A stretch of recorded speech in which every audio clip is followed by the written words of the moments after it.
Workout tayo tonight. 66 minutes, 5:55 pace. Let's go. Good evening. Workout, run sa gabi. 1K, 5:29. 2K, 5:30. 3K, 5:53. More to go. 4K, 6.0. Nalubatan tayo ng skill bus.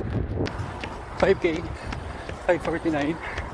Wala tayong headset, walang music, pero tuloy pa rin ng workout.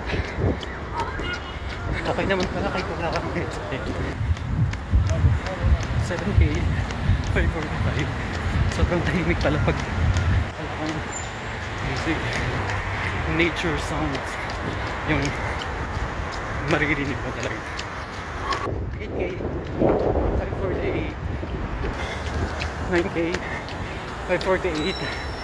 May lakad pa ako kanina at hindi tayo nakapag-carbo load, pero okay lang kasi pwede naman tayo mag-carbo load mamaya. 10K, 5:40. 11K, 5:37. Less than 5 minutes. Workout completed. 66 minutes.